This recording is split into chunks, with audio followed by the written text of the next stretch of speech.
everybody, my name is Angus Wright, and I also go by Angus by Design, and I'm thankfully joined by two people who are a big part of my chosen family and my community of practice. They're also part of my personal support network, and they're part of a community where I get to do some stuff that's around taking a look at our recovery from sort of an elevated level. So I'm joined by William Woolfolk and Seth Pearson. Will, would you like to give an introduction to yourself or say a few words? Good afternoon. My name is Will Woolfolk, and I specialize in recovery over the last 20 years, recovery and addiction from alcoholism. And I am RAP certified, ECPR certified, trauma burnout certified, and I'm a certified peer recovery specialist. So I really appreciate Angus giving me the opportunity to show up and be a part of this today. Amazing. Thank you, Will. And Seth, would you like to say a few words and introduce yourself? Absolutely. So yes, hello everybody. So my name is Seth Pearson. My pronouns are he and they. Use both of them. I am a peer recovery specialist on the way to actually becoming a certified peer recovery specialist. I am also on the way to becoming a certified personal medicine coach as well, taking a fantastic training actually alongside Angus. So I'm also very, very excited to be here today and to read this article. And here we go. Let's do it. So yeah, thank you. Amazing. And then just for a little bit of extra context, so if we're talking about the roles that we play, in this case, Will has been a peer, and through the service that we provide, I'm in a position to kind of mentor him in certain areas, and same with Seth. But as part of our integrated and activated practice, we are non-hierarchy. So we really do take it. We do take it from a we're all in kind of approach. So we really strip all of those labels and barriers. But in actual fact, we are really supporting each other in our individual journeys. So thank you guys for that. So this article is one that I've prepared today, May 29th, 2025. And I'm going to start by reading the article, and the guys are going to help me by reading the article. So this is a person first responder, a person first response, and a person first project. RAP history, status, and impact. The Wellness Recovery Action Plan, RAP, a comprehensive personal analysis of its history, evolution, and enduring impact in 2025 and beyond. It's prepared by me. I'm Angus Wright. I'm an advanced level facilitator of RAP since 2022. I'm a certified peer supporter with Peer Support Canada here in Canada. I also am a practitioner of emotional CPR, and I'm a certified well-being mentor in the standards and practices of the Copeland Center as well. And this is May 29th, 2025. The Wellness Recovery Action Plan, RAP, conceived in the 80s and workshopped in 1997 by Mary Ellen Copeland and individuals with lived experience of mental health challenges, stands as a significant peer-driven approach to mental wellness and recovery. Born from a desire to identify, apply, and share effective self-help strategies, RAP emphasizes hope, personal responsibility, education, self-advocacy, and support. Its foundational principles, deeply rooted in the psychiatric survivor and consumer movements, prioritize individual strengths, self-determination, and trauma-informed practices. The Copeland Center for Wellness and Recovery, established in 2003, initially served as the primary steward for RAP, championing its values and overseeing the training of facilitators worldwide, particularly advanced level RAP facilitators, crucial for maintaining fidelity to the model. RAP's efficacy led to its recognition as an evidence-based practice, or EBP, by the Substance Abuse and Mental Health Services Administration, or SAMHSA, a status vital for its integration into formal mental health systems. In 2016, Advocates for Human Potential Incorporated, AHP, a national behavioral health consulting firm, acquired the intellectual property, or IP, for RAP. This transition aimed to ensure RAP's long-term sustainability and scalability, with AHP committing to uphold its core values and evidence-based practice status in collaboration with Mary Ellen Copeland, who remains an advisor, and the Copeland Center. While AHP now manages RAP materials and oversees its full training spectrum, including advanced level facilitators, the Copeland Center has evolved into a broader peer movement hub, continuing to offer diverse peer support training and resources. As of 2025, RAP remains profoundly relevant. It serves as a cornerstone in the peer support movement, and it's valued by psychiatric survivor advocates for its empowering, non-coercive approach. RAP's structured yet personalized framework helps individuals develop their own recovery narratives, fostering hope and practical strategies for managing wellness. Its integration into peer specialist certification varies, with many U.S. states incorporating it as a required or recommended training, while in Canada, its adoption is more grassroots. The RAP training pathway from Seminar 1, Personal RAP Creation, to Seminar 2, Co-Facilitator Certification, to Seminar 3, Advanced Level Facilitator Certification is designed to cultivate expertise and ensure the model's integrity. Looking forward, RAP's trajectory involves navigating the balance between its grassroots ethos and its formalized evidence-based practice status, addressing the need for culturally adapted facilitation practices and continuing to serve as an empowering tool for individuals and a catalyst for recovery-oriented systemic change. The genesis and evolution of RAP, Mary Ellen Copeland and the Copeland Center. The vision of Mary Ellen Copeland, origins and foundational principles of RAP. The Wellness Recovery Action Plan, RAP, emerged in 1997 in northern Vermont, not from an academic theory or clinical prescription, but from the collective wisdom of a group of individuals who had themselves navigated the complexities of mental health challenges. This initiative was led by Mary Ellen Copeland, whose work was grounded in studying the practical coping and wellness strategies employed by these individuals. A pivotal early step involved Copeland surveying 125 volunteers to understand which approach and treatments had genuinely worked for them. This foundational research, rooted in lived experience, shaped RAP into the model that distinctively focuses on a person's inherent strengths rather than perceived deficits. It is an entirely voluntary and trauma-informed process where individuals are empowered to develop their own unique plans, making self-direction a cornerstone of the approach. The development of RAP, originating directly from the experiences of individuals with mental health challenges, fundamentally aligns with the principles of nothing about us without us. This co-production of knowledge, where content was derived from the collective wisdom of those with lived experience, is a core reason for its profound resonance within peer support and survivor advocacy communities. It signifies a departure from traditional top-down models, inherently respecting and centralizing lived experience as valid expertise. Underpinning the RAP framework are 5 key recovery concepts identified by Dr. Copeland is crucial for individuals to live the lives they desire: hope, personal responsibility, education, self-advocacy, and support. These concepts are not abstract ideals, but practical pillars integrated into RAP planning process. As RAP evolved, a clear and robust set of values and ethics grew organically around it, co-developed and refined through extensive sharing and input from the burgeoning peer community.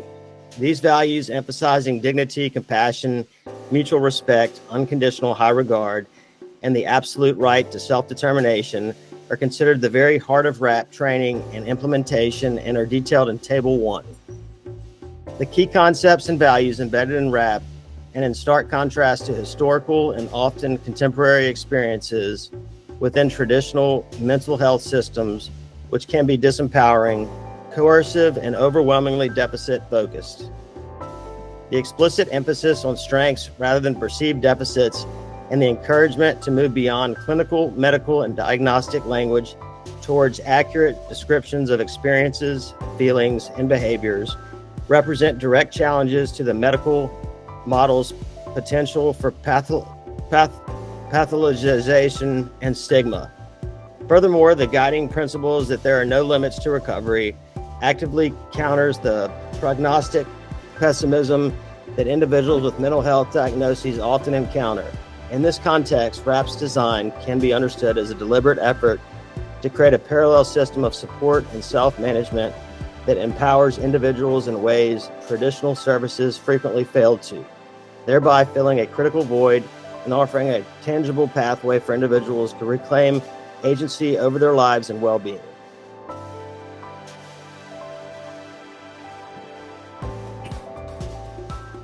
Table 1, RAP's core principles and values.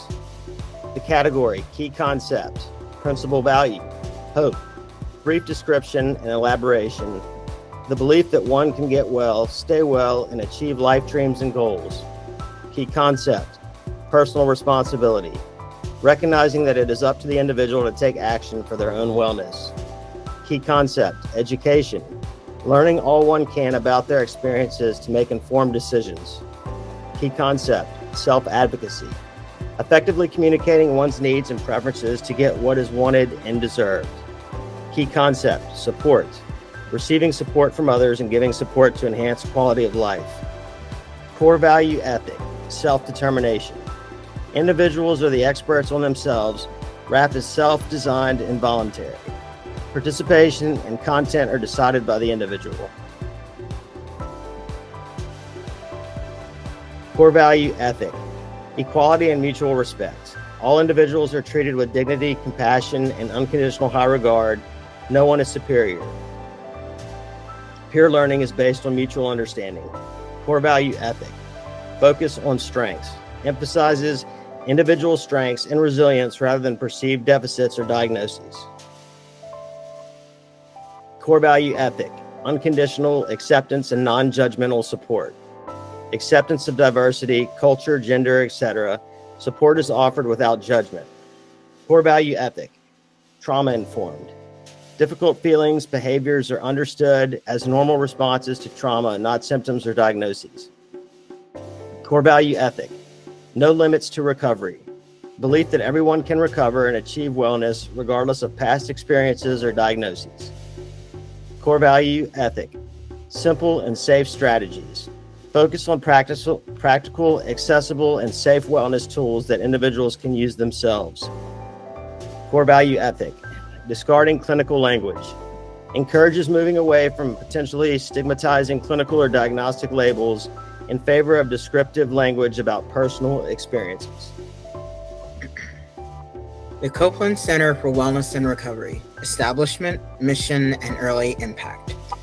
Following the initial development and dissemination of RAP, the Copeland Center for Wellness and Recovery was established in 2005 by Mary Ellen Copeland and supportive allies, formalizing the efforts to promote RAP and its underlying philosophy. As a nonprofit 501c3 organization, its mission was clearly articulated: to promote personal, organizational, and community wellness and empowerment, and specifically to implement and network the RAP training model both nationally and internationally. The center quickly became the global hub for RAP, notably holding the distinction of being the only organization worldwide licensed to certify advanced level RAP facilitators, ALFs. This role was critical, as ALFs are responsible for training other RAP facilitators, thereby ensuring a degree of consistency and fidelity as RAP spread. By 2021, the Copeland Center had impressively trained over 15,000 RAP co-facilitators across the globe. Its early impact was characterized by extensive training initiatives, reaching not only across the United States, but also to numerous other countries, including Canada, Japan, the United Kingdom, New Zealand, the Netherlands, China, and Ireland. I first became trained as an advanced level facilitator while on retreat in September 2022. A significant aspect of the Copeland Center's work was its unwavering commitment to the values and ethics that evolved with RAP. There was a profound understanding that the efficacy of RAP was intrinsically linked to the manner in which it was shared and facilitated. The Center expressed deep concern about the potential for these foundational values to be ignored or violated, recognizing that such deviations would undermine the optimum benefit for the individuals using RAP. This commitment to safeguarding RAP's ethos was not merely an administrative function, but a deeply ideological one. By controlling the certification of ALFs, advanced level facilitators, the center directly influenced the quality and fidelity of high-level training, ensuring that as RAP grew, it did not lose the peer-driven, empowerment-focused spirit that defined its origins. This guardianship of RAP's core principles is likely a pivotal factor in Mary Ellen Copeland's later decision to entrust RAP's future to an organization she believed shared these fundamental values. The Center's strategic focus on training advanced level facilitators created a sustainable, decentralized model for RAP dissemination, empowering local communities to cultivate their own RAP expertise while adhering to a common standard of practice. Advocates for Human Potential, Inc., AHP, a new chapter for RAP. History and mission of Advocates for Human Potential, Incorporated. Advocates for Human Potential, Incorporated, AHP, was founded approximately 40 years ago by Neil Schiffman, evolving from a small, I can't pronounce this easily, but work with me here, Massachusetts. Did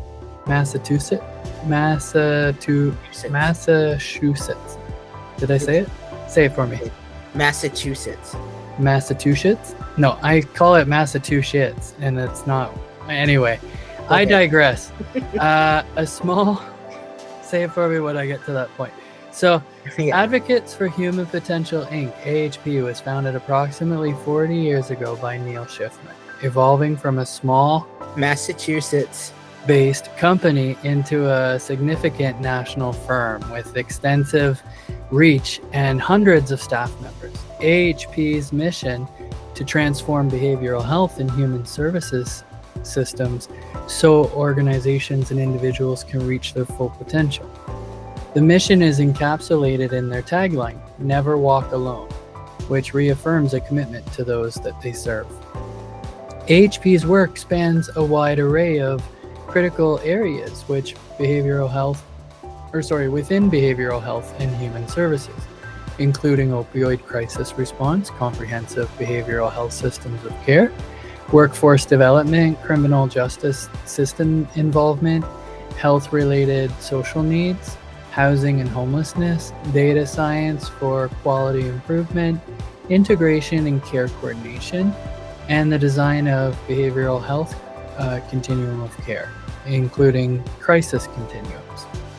The organization has cultivated decades of experience in capacity building and workforce development, working with government entities, nonprofits, and direct service providers. In early 2024, leadership transitioned to Noah Schiffman, Neil Schiffman's son, who assumed the role of president and chief executive officer, with a stated priority of furthering AHP's growth and accelerating its impact. AHP's established presence and broad operational scope in transforming behavioral health systems provide a different type of infrastructure compared to the Copeland Center's more specialized focus. This intensive experience in systemic change and workforce development positions AHP as a potential catalyst for integrating RAP more broadly across diverse service systems.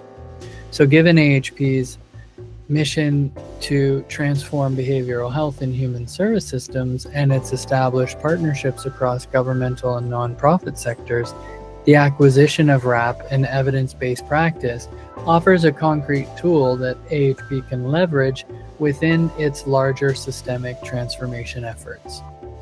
This synergy suggests that AHP's existing networks and focus could facilitate RAP's integration into a wider array of service settings beyond traditional mental health, potentially reaching more marginalized populations and embedding recovery principles more deeply and widely, consistent with RAP's inherent adaptability.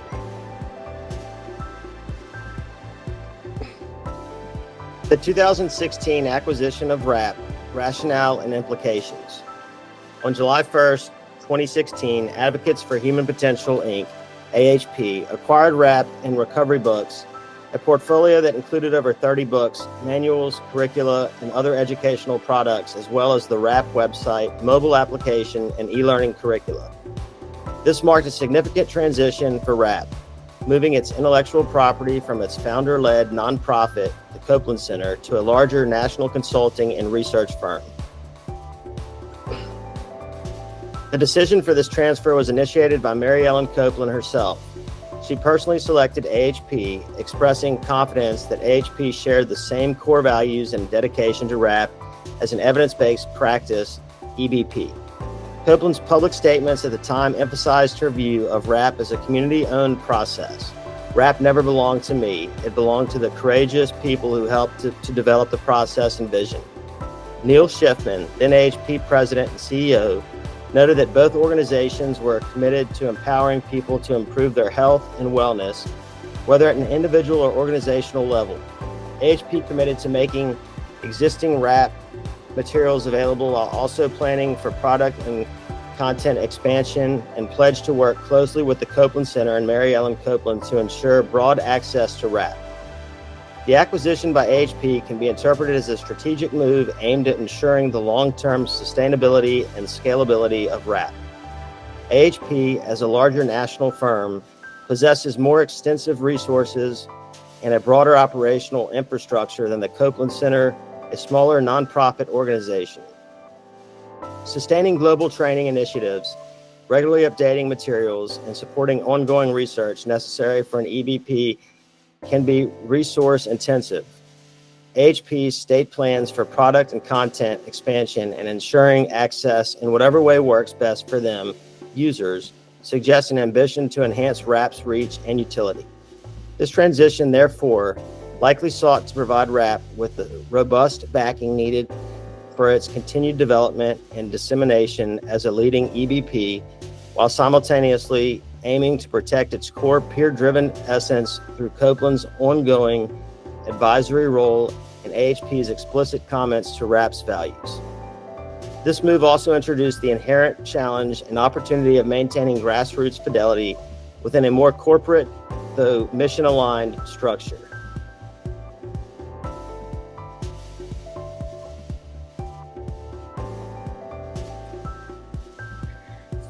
Synergies and collaborative structures, AHP and the Copeland Center post-acquisition.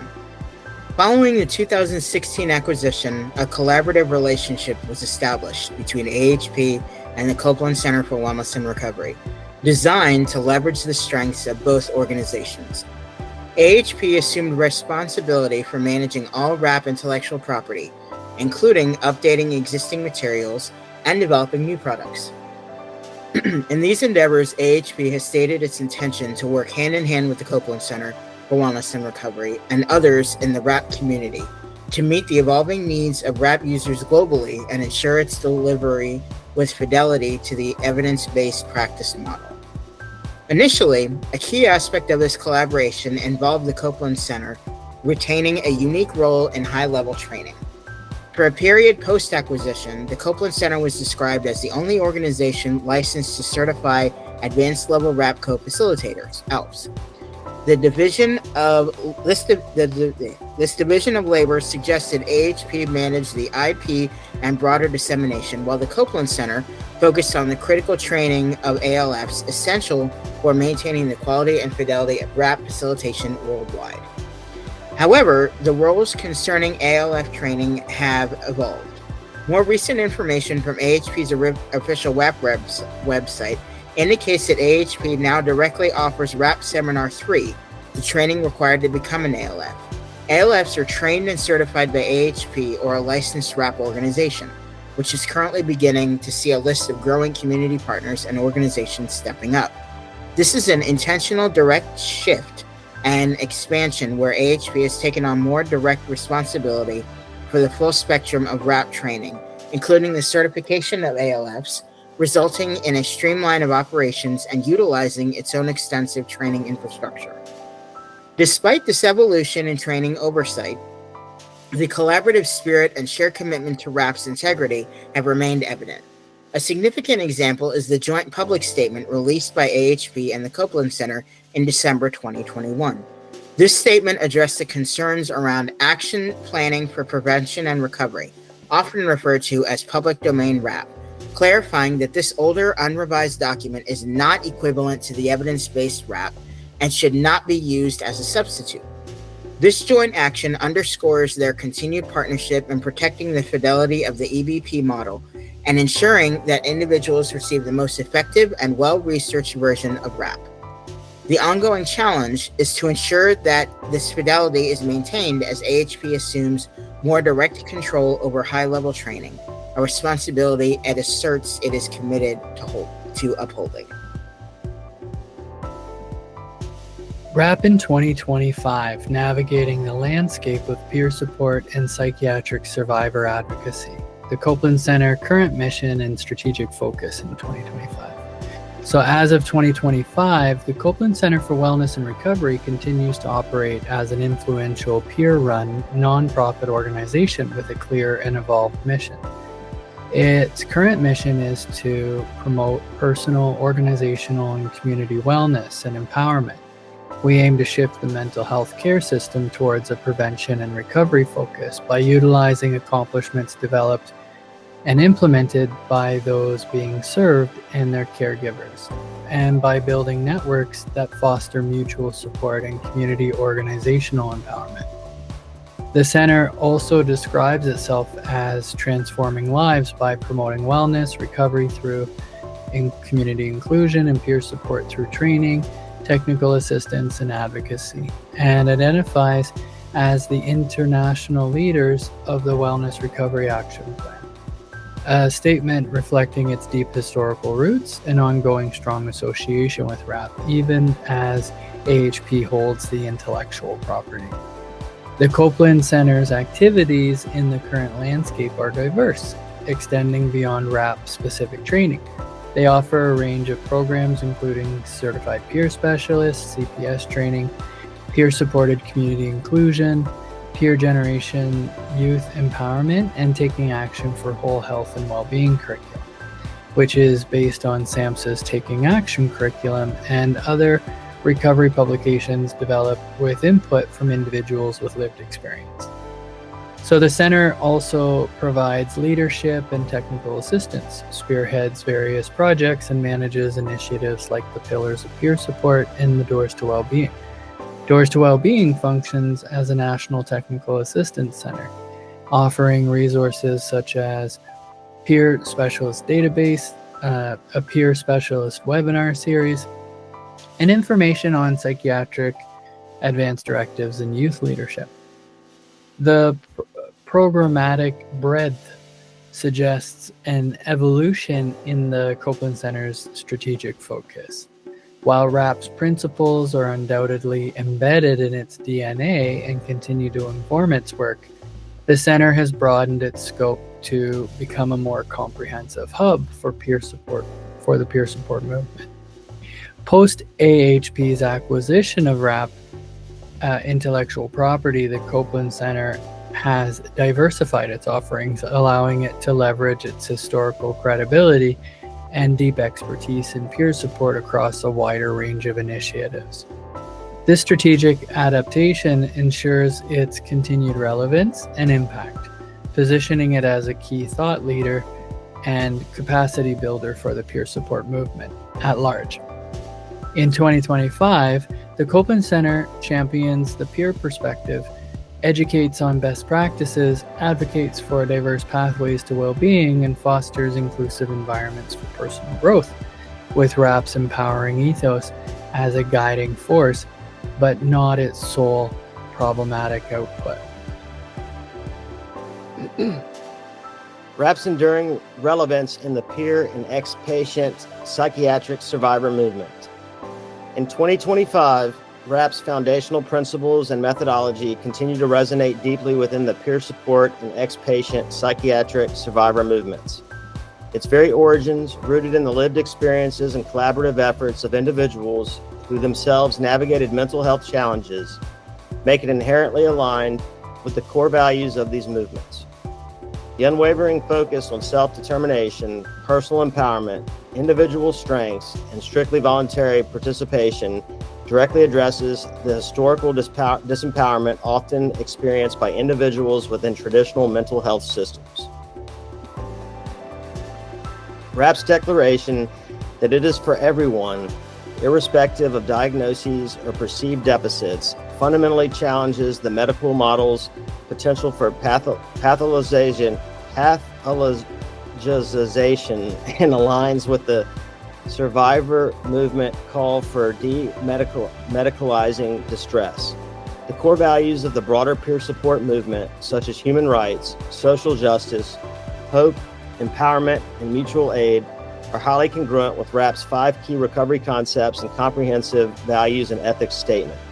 Advocacy organizations recognize this synergy. For instance, NAMI, Massachusetts, promotes RAP as a tool for self-advocacy, and the National Coalition for Mental Health Recovery, NCMHR, includes access to self-care education like RAP and its guidelines for promoting recovery.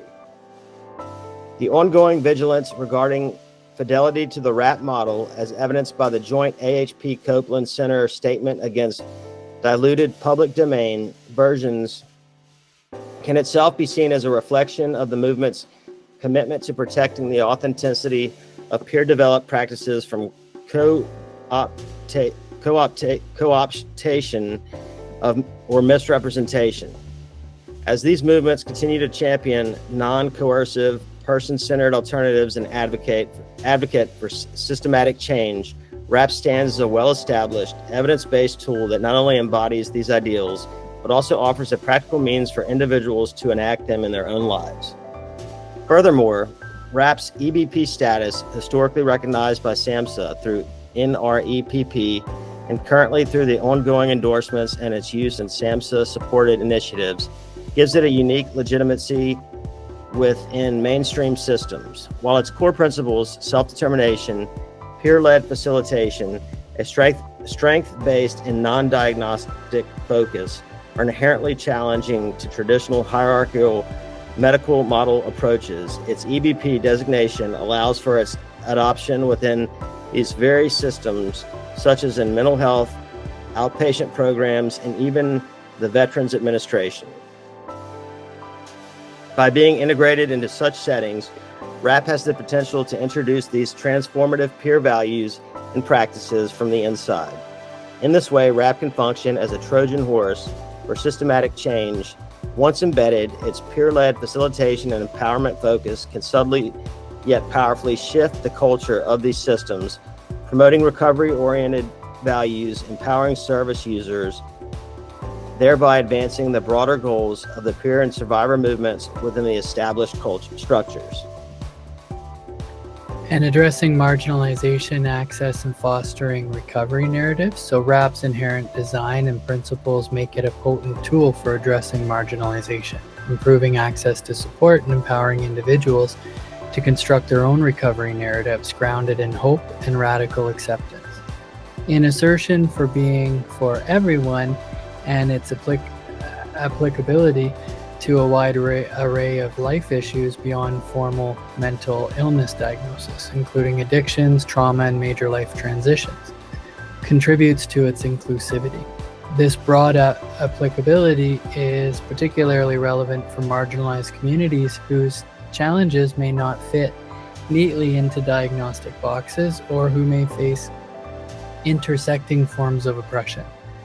The peer-led nature of RAP facilitation can also enhance access for individuals who are distrustful of traditional mental health services due to past negative experiences and systemic barriers.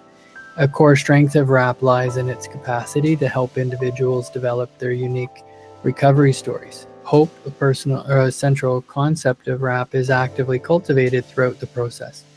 The structured yet personalized nature of creating a rap, identifying a wellness toolbox, a daily plan, stressors or triggers, early warning signs, signs that things are breaking down, a crisis plan, a post-crisis plan, provide a concrete framework for individuals to articulate their experiences, needs, strengths, and strategies. This process is, in itself, an act of narrative construction, enabling individuals to reframe their journey from one defined by illness or crisis to one categorized by wellness, agency, and resilience. AHP materials specifically highlight RAP's utility for populations that often experience marginalization, such as the individuals re-entering communities from incarceration and veterans transitioning from military service. RAP is also explicitly trauma-informed with its approach. While radical acceptance is not a formal term within the RAP lexicon, its underlying principles align closely with the RAP process. Radical acceptance involves acknowledging reality without judgment, especially painful realities. RAP's methodology guides individuals to identify and acknowledge their stressors or triggers, early warning signs, and when things are breaking down. This is a practical, structured way of facing difficult realities about one's experiences and vulnerabilities. Crucially, RAP does not stop at mere acknowledgement. It immediately prompts the development of action plans for each of these stages. This dynamic combination of acknowledging challenging truths, a form of acceptance, and then proactively planning to manage them, action, embodies a practical application of radical acceptance principles. This transforms acceptance from a passive state of resignation into an active component of the individual wellness journey, fostering empowerment and building hope. Beyond simple access, RAP can serve as a tool for epistemic justice, particularly for marginalized communities whose experiences and knowledge are often invalidated or dismissed by dominant systems. RAP explicitly positions the individuals as the expert on themselves. The entire process of creating a RAP involves individuals defining their own wellness tools, triggers, warning signs, and crisis plans based on their unique lived experience, therefore validating their personal knowledge and narrative against potential dismissal by external experts. In 2025, this aspect of RAP is crucial for true empowerment and recovery, ensuring that the voices and experiential wisdom of individuals, especially those from marginalized backgrounds, are centered and respected. Cultural adaptability and relevance for diverse communities.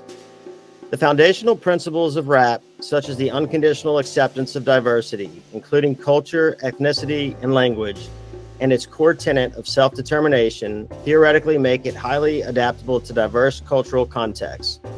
The structure of RAP provides a framework, but the content, the wellness tools, identification of stressors, support systems, and crisis preferences is entirely determined by the individual, allowing for the integration of culturally specific practices, beliefs, and supports. However, the true effectiveness of RAP in diverse communities in 2025 hinges not just on the flexibility of the tool itself, but critically on cultural competent facilitation and the creation of spaces where individuals feel empowered to incorporate their cultural wisdom. The principles outlined in literature on cultural-based wraparound, they're not specific to Copeland's RAP. They concern similar service philosophies, offer a valuable lens. These principles stress that services should be grounded in the culture, designed by members of that culture, and provided by culturally matched staff. A key distinction is the idea of integrating the service into the culture rather than merely adding cultural elements to a pre-existing service model. This implies a deeper level of adaptation where RAP facilitation itself might be modified by the community to align with its communication styles, healing traditions, and social structures. The need for facilitators who possess not only RAP expertise, but also a nuanced understanding of intersectionality, i.e. the interplay of race and caste trauma as discussed in, and the specific experiences of diverse communities, LGBTQ plus individuals, or BIPOC communities is paramount. While RAP's core values promote inclusivity, the practical application requires facilitators who can navigate cultural dynamics sensitively and affirm diverse identities. A critical area for ongoing development and research for RAP is the systematic exploration, documentation, and dissemination of culturally adapted facilitation practices and community-led versions of RAP. While the model's process and values are intended to be universal, ensuring that facilitators are adequately equipped to support its application in a myriad cultural settings, or better yet, their communities are empowered to lead their own culturally resonant adaptations is essential. The emphasis in current RAP materials is often on fidelity to the process and values, with the content being individualized.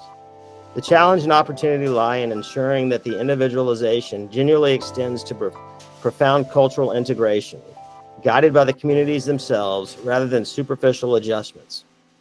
So RAP's integration into formal systems and certification pathways. So the SAMHSA connection from NREP recognition to current evidence-based standing. The Wellness Recovery Action Plan's journey towards formal recognition within mental health systems has been significantly shaped by its relationship with the Substance Abuse and Mental Health Services Administration, or SAMHSA. Historically, RAP was listed in SAMHSA's National Registry of Evidence-Based Programs and Practices, or NREP. This listing was a crucial acknowledgement of RAP's efficacy and provided a strong impetus for the adoption by agencies seeking validated interventions. Although NREP was later discontinued by SAMHSA, RAP's status as an evidence-based practice, or EBP, particularly when implemented with fidelity and by appropriately trained facilitators, continues to be widely acknowledged. This recognition was initially based on rigorous research conducted by the University of Illinois in Chicago, which demonstrated RAP's positive impact on recovery and wellness. So even after the NREP's discontinuation, SAMHSA has continued to reference RAP positively in various contexts. For example, in 2018, SAMHSA's e-newsletter article highlighted RAP as a tool that empowers consumers to design their own wellness plans and cited studies supporting its evidence base. While a direct search for the current SAMHSA Evidence-Based Practices Resource Center, ECPR, is one of the provided sources, did not yield an immediate listing for RAP. So this may reflect changes in how SAMHSA catalogs evidence-based practices rather than a withdrawal of endorsement. Other resources linked to the EBPRC and the official RAP website separately, suggesting they are distinct but complementary resources. Furthermore, non-SAMHSA entities consistently refer to RAP as an EBP, often citing the 2010 SAMHSA recognition. So the shifting landscape of EBP recognition, particularly with the sunsetting of NREP, has created a more decentralized environment. In this context, RAP's evidence-based credibility in 2025 is maintained through a combination of its historical validation, including the original NREP listing, ongoing research cited by AHP and the Copeland Center, and continued, albeit perhaps less centralized, endorsements and positive references by bodies like SAMHSA. The strong emphasis placed by AHP and the Copeland Center on fidelity to the EBP model becomes even more critical. This commitment is essential for organizations implementing RAP to align with its EBP status, as alternative or diluted versions such as the outdated public domain RAP, right, which is the ECPR, lack this robust research backing and are not endorsed by the current stewards of RAP. So thus, while the specific mechanisms of SAMHSA's EBP designation may have evolved, RAP standing as a practice supported by evidence remains a key aspect of its identity and utility within formal systems. Peer specialist certification in RAP. The integration of RAP into the training and certification pathways for peer specialists varies geographically, but reflects its widespread recognition as a valuable tool for this workforce. United States, state-level variations and examples. In the United States, peer specialist certification is managed at the state level, leading to a diverse landscape of requirements and recognized training curricula. Despite this variability, RAP training is frequently included or strongly recommended as a component of peer specialist preparation in many states, as illustrated in Table 2. For example, states like Florida, Maryland, Tennessee, and Wyoming explicitly incorporate RAP or RAP facilitator training into their certification requirements. Pennsylvania has a robust ecosystem supporting RAP training for peer specialists, with organizations like the Copeland Center, the Pennsylvania Mental Health Consumers Association, PMHCA, and mental health partnerships offering RAP 1 and RAP 2 facilitator training, which are listed as key continuing education resources by the PA Peer Support Coalition. In Virginia, RAP is highlighted as a continuing education opportunity for certified peer recovery specialists, CPRS, and Kentucky lists RAP as a core competency. Even in states like New York, where RAP may not be as explicit certification requirement, it is mentioned within the workforce resources for certified recovery peer advocates, CRPAs, as pertinent to wellness and retention. This pattern of inclusion, whether as a mandate or a strong recommendation, suggests that RAP functions as a de facto standard or a highly recognized best practice in equipping peer specialists across the United States. The National Association of Peer Supporters, NAPS, while not having a specific policy on RAP evident in the provided materials, promotes national standards for peer support and offers resources, with some training courses aligning with NAP standards. The prevalence of RAP and state-level peer training curricula, driven by its EBP status and its peer-developed, recovery-oriented nature, underscores its importance in the professional development of the peer workforce. By 2025, this trend indicates that a significant portion of a certified peer specialist in the United States will have been exposed to or trained in RAP, making it a common language and a tool within the field. Table 2, peer certification and RAP. Examples in the select U.S. states. U.S. state certification titles, certifying body type examples, RAP as requirement, recommendation mentioned, specific RAP training level if specified. Florida, certified peer recovery specialist, CPRS, not specified, likely state approved board. Requirement, RAP 16 hours or equivalent whole health training. Kentucky peer specialist, not specified, core competency, RAP principles and process. Maryland, certified peer recovery specialist, CPRS, not specified, likely state approved board, example of required core training. RAP facilitator training as one option for 46 clock hours. Pennsylvania, certified peer specialist, CPS, multiple training vendors, state oversight, recommended continuing education, RAP 1, RAP 2 facilitator training. Tennessee, certified peer recovery specialist, CPRS, not specified, included in required training, RAP is part of 40 hours training. Virginia, certified peer recovery specialist, CPRS, Virginia Certification Board, private, recommended continuing education, RAP training offered by Copeland Center and Vocal. Wyoming, certified peer specialist, CPS, Behavioral Health Division, BHD public. Requirement, completion of RAP or similar recovery planning tool. New York, certified recovery peer advocate, CRPA, state oversight, mentioned in workforce resources retention, RAP, general mention. And Canada, national standards, provincial implementation, and history of RAP in Canada. So in Canada, the landscape for RAP's integration into peer support certification and practice is more decentralized compared to the US states. Peer Support Canada, PSC, has emerged as a national entity aiming to lead and advocate for peer support, offering its own certification intended to boost professionalism, elevate support quality, and strengthen organizational impact. However, The available information does not explicitly indicate that RAP is a mandated or formally recognized component of PSC's national certification standards or its endorsed curricula.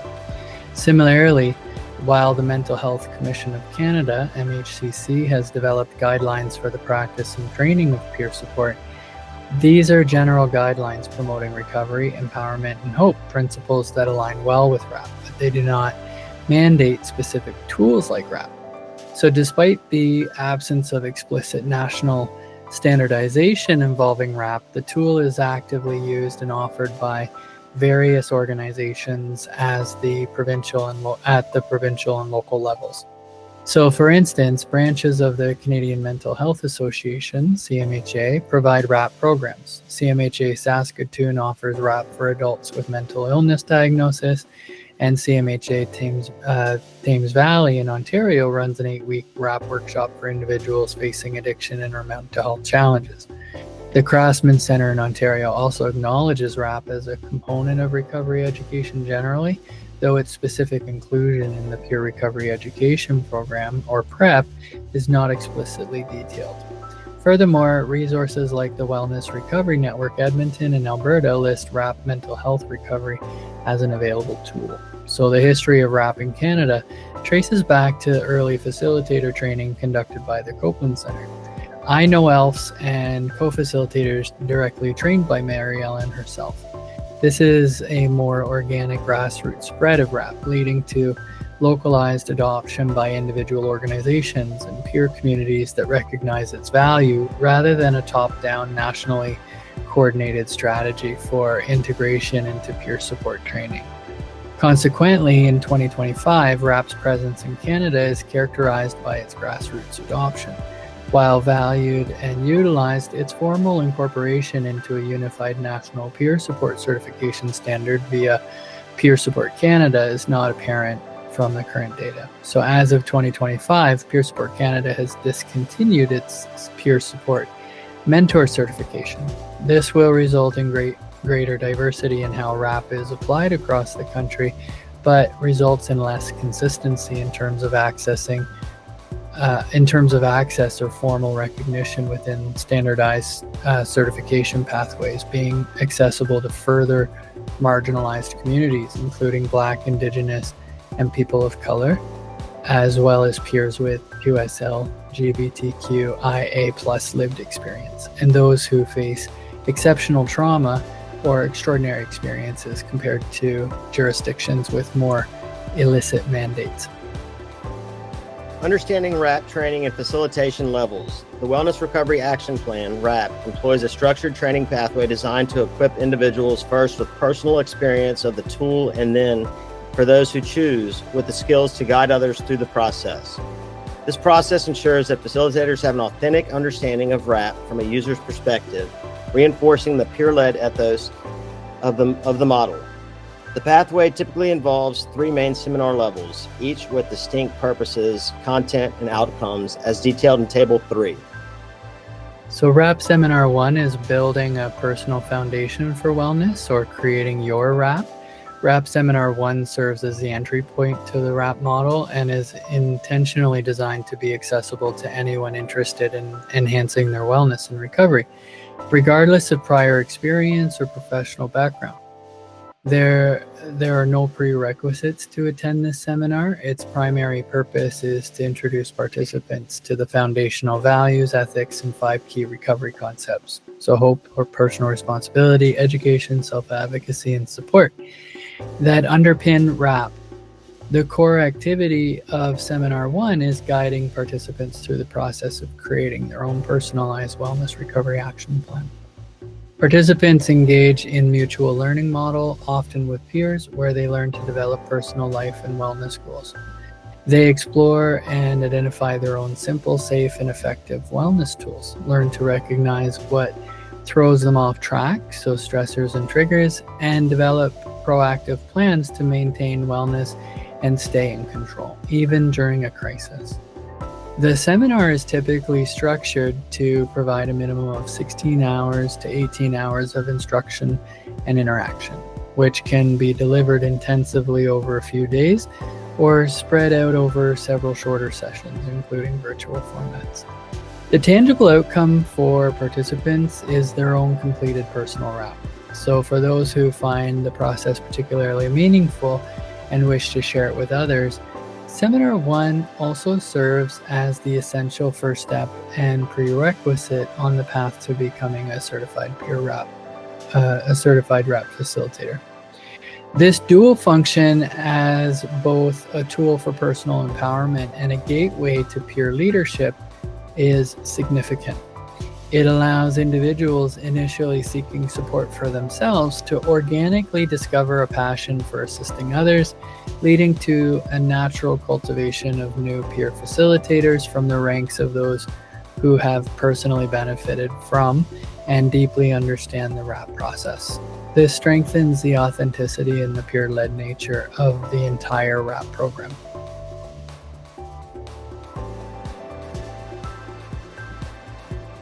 So wrap Seminar 2, becoming a certified wrap co-facilitator, wrap facilitator training.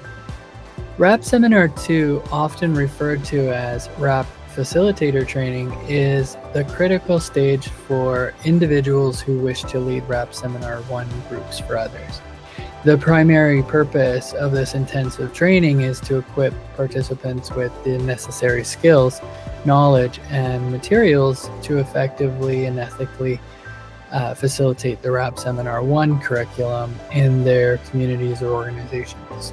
A key prerequisite for attending Seminar 2 is the completion of wrap Seminar 1, ensuring that all prospective facilitators have firsthand experience with developing and using a personal wrap. Some training providers may specify that wrap Seminar 1 must have been completed in person. So the content of Seminar 2 is highly interactive and experiential. Participants delve deeply into the structure of wrap Seminar 1, learning techniques for co-facilitating in both small and large group settings, and engage in discussions and activities centered on wrap ethics and values. A crucial component involves learning how to appropriately share one's lived experience with wrap in a way that is illustrative and supportive for group participants without overshadowing their process. Participants are typically required to give brief presentations, both individually and with a partner, and actively demonstrate their understanding of the wrap facilitation process. Seminar 2 is usually delivered as an intensive in-person event, often spanning 5 days or approximately 40 hours of training, although some models may vary slightly based on the group size. Often successful completion, upon successful completion, participants become certified wrap co-facilitators, qualified to lead wrap Seminar 1 groups. This certification is not permanent. Facilitators are typically required to complete a wrap refresher course every 2 years to maintain their certification and to stay current within the best practices. So the emphasis on training co-facilitators is noteworthy. The evidence-based model for wrap delivery specifies the use of 2 trained co-facilitators, and Seminar 2 explicitly includes techniques for co-facilitating. This co-facilitation model is not merely a practical suggestion, but a core component of wrap's evidence-based practice and its pedagogical approach. It serves multiple functions, providing mutual support for the facilitators themselves, modeling peer collaboration and shared responsibility for participants, ensuring continuity of the group if one facilitator is unavailable, and offering participants a diversity of facilitation styles and lived experience within the group setting. This commitment to co-facilitation is a key element in maintaining fidelity to the researched wrap model. The Advanced Wrap Facilitator, ELF, training the trainers and upholding fidelity, so Seminar 3. The highest level of wrap credentialing is that of the advanced level facilitator, achieved through completion of wrap Seminar 3.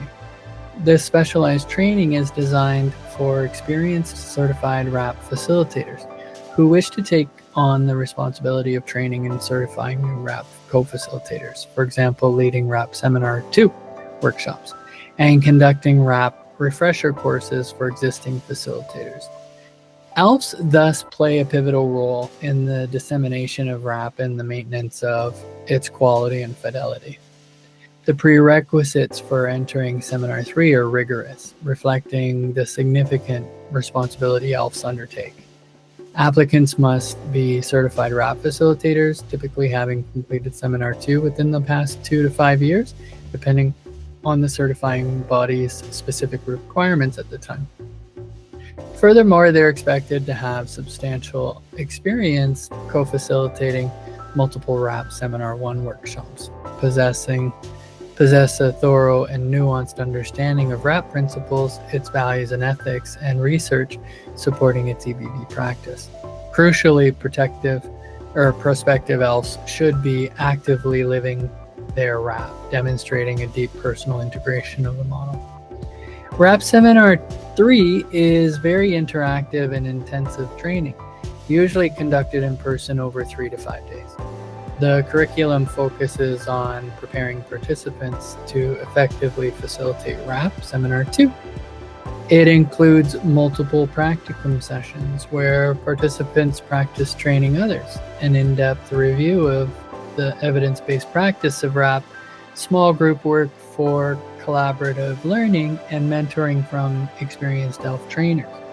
Historically, the Copeland Center was the sole organization responsible for certifying ALFs. However, current information indicates that AHP now offers Seminar 3 and certifies ALFs, or that certification can be attained through AHP or another licensed RAP organization.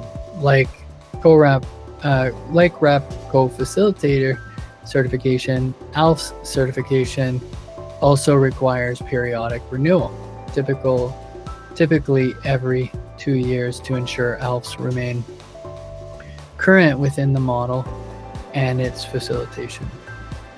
ALFs are the linchpin for maintaining RAP's integrity and its status as an evidence-based practice on the global scale. They are not merely trainers. They are the primary guardians of RAP's core methodology, values, and the fidelity of the evidence-based model. The quality and consistency of RAP Seminar 2 delivery worldwide depends directly on the skills, understanding, and commitment of these advanced level facilitators. Any dilution or deviation from the fidelity model at this level of training would inevitably cascade down, impacting the quality of RAP facilitation and ultimately the experience of individuals participating in RAP groups.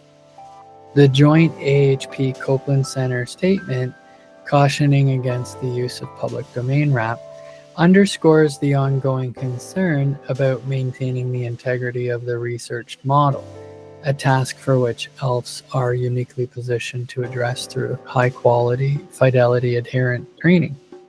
The entire RAP system's credibility and effectiveness rely heavily on the select group of advanced trainers. So Table 3 reflects the RAP seminar and facilitation pathway. So it covers seminar level primary purpose, key content, learning outcomes, typical structure, duration, key prerequisites, outcome certification achieved, and renewal or recertification. So RAP Seminar 1, personal wellness and recovery planning, creating one's own RAP. Intro to RAP values and ethics, key concepts, develop personal RAP. Wellness toolbox, daily plan, stressors, early warning signs things are breaking down, crisis plan, post-crisis plan, and mutual learning. Approximately 16 to 18 hours, for example, 2 to 3 full days in person or multiple shorter virtual sessions. There are no key prerequisites, and personal RAP eligibility for Seminar 2, if desired, is the outcome. And renewal is not applicable for personal RAP. RAP Seminar 2, co-facilitator training. Train individuals to become RAP certified co-facilitators for Seminar 1. RAP Seminar 1 structure, co-facilitation techniques, RAP ethics and values, sharing lived experience appropriately, practicing facilitation and presentations. Intensive, typically 5 days, approximately 40 hours in person, 3 to 5 days based on group size. Completion of RAP Seminar 1. Certified RAP co-facilitator can lead Seminar 1 groups. Required typically every 2 years via RAP refresher. RAP Seminar 3. Advanced level facilitator or ELF training. Train certified RAP facilitators to become advanced level RAP facilitators, or ELFs. Advanced facilitation skills for Seminar 2, in-depth EBP review, practicums, mentoring, small group work, upholding RAP fidelity. Intensive in-person, typically 3 to 5 days. Certified RAP facilitator, Seminar 2 completion, often within the last 2 to 5 years. Significant Seminar 1 facilitation experience, deep understanding of RAP and EBP.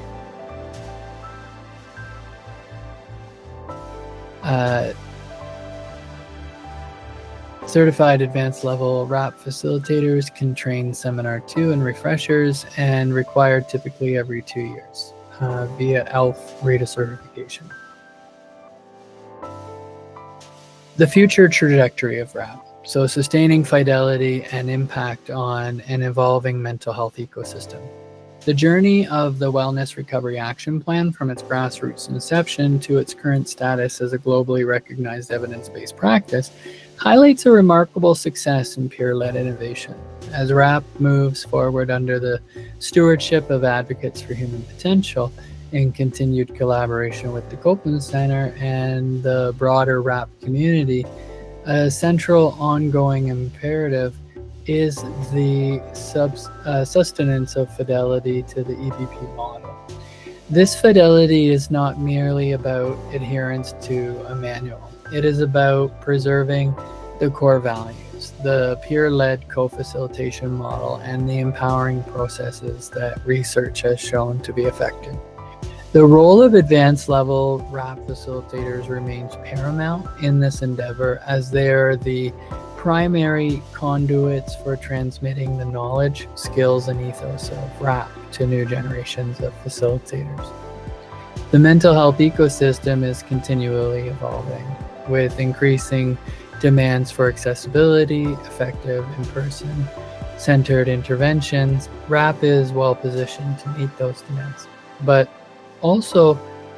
this also brings the challenge of balancing widespread accessibility and potential scalability with the rigorous intensive training required to ensure high quality, fidelity adherent facilitation. The concerns raised about public domain RAP or diluted versions underscore this tension. Future efforts must continue to emphasize that the documented benefits of RAP are tied to the researched model delivered by appropriately trained and certified co-facilitators. Ongoing research will also be vital, not only to reaffirm RAP's evidence-based practice status, but to explore its effectiveness across diverse populations and settings, and to inform potential adaptations that maintain core fidelity while enhancing cultural relevance and responsiveness. So RAP's continuing role in empowerment, self-advocacy, and systems transformation. RAP's alignment with the fundamental principles of the peer and psychiatric survivor movements, self-determination, empowerment, hope, and the value of lived experience, ensures its enduring relevance in 2025 and beyond, and continues to offer a powerful counter-narrative to traditional, often disempowering approaches to mental health care. As an EBP, RAP has the unique potential to act as an agent of systemic change from within, introducing recovery-oriented, peer-driven values into formal service settings that might otherwise be resistant to such shifts. The process of creating a RAP is inherently an act of narrative construction. empowering individuals to become the authors of their own recovery stories. This is particularly crucial for individuals from marginalized communities for whom RAP can serve as a tool for epistemic justice, validating their experiences and knowledge. The practical application of principles akin to radical acceptance, acknowledging difficult realities and proactively planning to manage them, further enhances its utility in fostering resilience and hope. Looking ahead, a significant area for growth lies in the systemic development and dissemination of culturally adapted RAP facilitation practices. While RAP's framework is inherently flexible, ensuring that its application is genuinely resonant and effective across diverse cultural contexts requires intentional effort, ideally led by members of those communities themselves, building upon a foundational principle of cultural competence outlined in related fields. So there exists an inherent yet potentially creative tension between RAP's grassroots peer-developed ethos and its formalized status as an evidence-based practice managed by a national organization. Navigating this tension successfully, maintaining the rigor required of an evidence-based practice while honoring the spirit of community ownership and authentic peer leadership will be key to RAP's future. This requires ongoing dialogue, collaboration, and a shared commitment amongst the advocates for human potential, the Copeland Center, advanced level facilitators, and the wider peer community. So in conclusion, the Wellness Recovery Action Plan, born from the lived experience of individuals seeking wellness, has evolved into a robust, evidence-based practice with global reach. Its future trajectory will likely be characterized by continued efforts to uphold its integrity, expand its accessibility, deepen its cultural relevance, and further its role as a transformative tool for individual empowerment and a catalyst for a more hopeful, recovery-oriented mental health landscape. In Wellness and Recovery, Angus. Pronouns they and he, and alternative spelling of Angus. This has been a reading of A Person First Responder, A Person First Response, and A Person First Project, RAP History, Status, and Impact, the Wellness Recovery Action Plan, a comprehensive personal analysis of its history, evolution, and enduring impact in 2025 and beyond. Prepared by me, Angus Wright, advanced level facilitator for RAP since September 2022. I was trained by two facilitators with the Copeland Center for Wellness and Recovery, and then recertified in the first cohort in Canada by AHP in 2024. And then I subsequently went on to complete the virtual certification program. And I'm also a certified peer specialist or certified peer supporter through Peer Support Canada's existing program.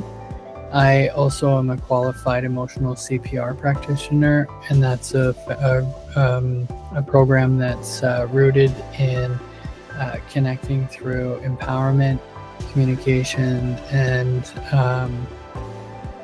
revitalization. And I'm a certified well-being mentor, as understood and supported by the Copeland Center for Wellness and Recovery and their Taking Action curriculum. So they switched from advanced level facilitator to certified well-being mentor in their new focus.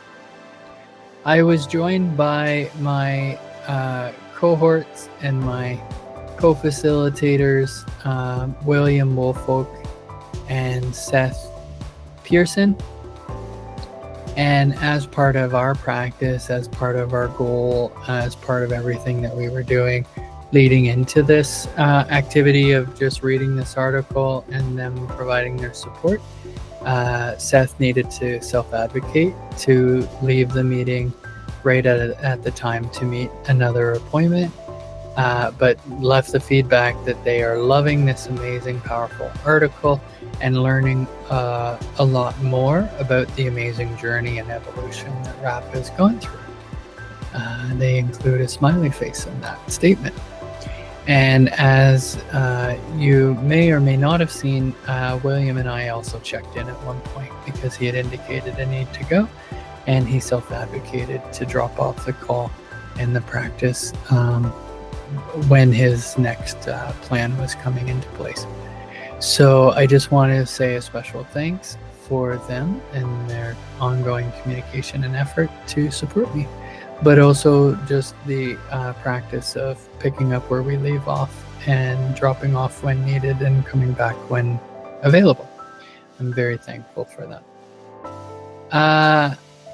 What can I say about this? I'm excited about it. It's a lot. It's a lot to undertake energetically, but I'm also just really appreciating and really self-affirming that when I discovered the Wellness Recovery Action Plan through Google, in response to a situation I was having with my insurance company, with my workplace, with my union, and really a long-term issue, trying to self-advocate for myself and my lived experience and recover with my complex personal story.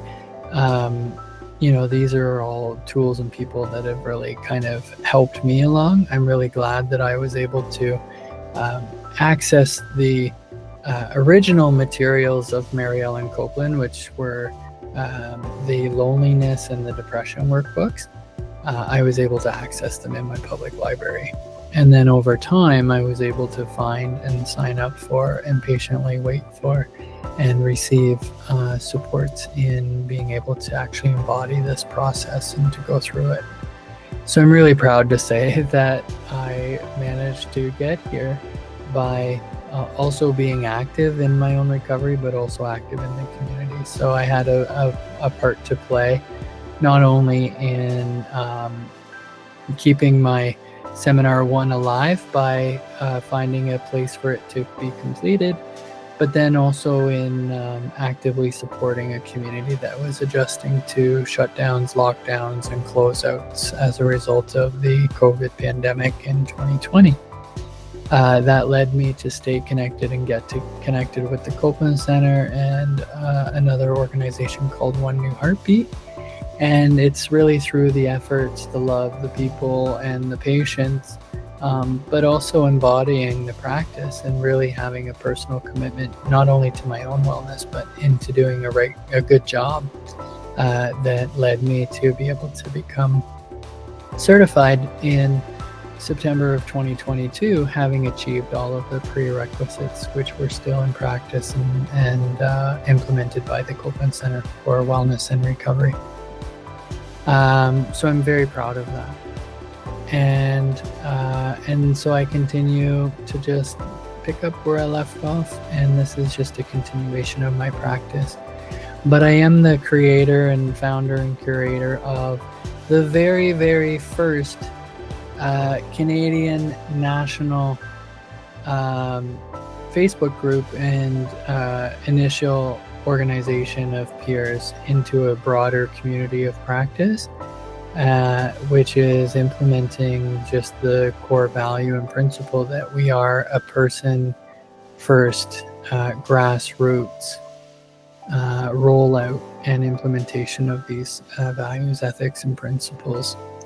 Having navigated my onboarding, my learning, and really having to share space with people who are largely in professional organizations, recertifying, or who had a deeper history with the RAP, and maybe with that some biases. So I'm an artist, I'm an activist, I'm an actionist, I'm an advocate, I'm a community organizer, I am a participator in this life that we call Life Earth in 2025. I'm thankful for every tip, tool, trick, and person who has made this journey possible. And I really hope that this acts as a love letter to everybody whom I've come across, who I will continue to serve and support, and to everybody in the future who might just be accessing this tool for the very first time. Special thanks to the people at the Copeland Center for, while not perfect, being willing to continuously show up and provide me with opportunities, some in the forefront, some in the background, and even the ones who aren't necessarily aligned with me. I really do appreciate the challenges, but also the dedication to the craft and the art and the self-love and the self-care that comes from showing up and participating. I really want to wish the advocates for human potential a great amount of gratitude and thanks, because again, while really cuckoo for Cocoa Puffs the process was for me in embodying and getting these trainings and certification, it was also just really a big part of my own healing journey and my own growth. And I've been very lucky to be supported by incredible mentors. I really want to thank One New Heartbeat Incorporated. This is my community of practice of origin. This is the people who showed up with me, for me, and continue to show up for folks. And I will forever be indebted. I will forever be in love with One New Heartbeat for really just seeing that I had a desire and a need and a want, and for making that possible. I really want to thank the state of Virginia and an organization that I've been a part of for quite some time, which we started out as RPSV, Recovery Program Solutions of Virginia, but through this team, through this work, and through just our hearts and souls, we've transitioned to the Centers for Opportunity and continue to serve people in person and virtually, trying to address the needs as they come up. And I want to thank everybody who taps into Angus by Design, taps into my email address, my social media pages, my Facebook groups, my organized things, and whatever project I throw out there. I embarked on all of this as a storyteller, as an artist, as a person with lived experience, and somebody who's healing in real time. It has been a trip. I have learned and learned and learned, sometimes the hard way, but I'm so thankful for every step that I took to get here. So with thanks, with love, I will sign off here. And this is an invitation for you to get connected, stay connected, ask questions, speak up, speak out, take over, get pissed, do whatever you got to do, but really just consider what all of this means from a very internalized way, and reflect on what it means in the bigger picture, but also consider what it means for you and your story and your voice, and for those folks around you that have waited way too long to get the simple tools that we are benefiting from every day. All right, everyone. I'm Angus Wright. I also go by Angus by Design. And I am so thankful for today. Just for today, I will not worry. And I will remain hopeful for the future of rap, being excited for the history and the present. Thanks, everyone.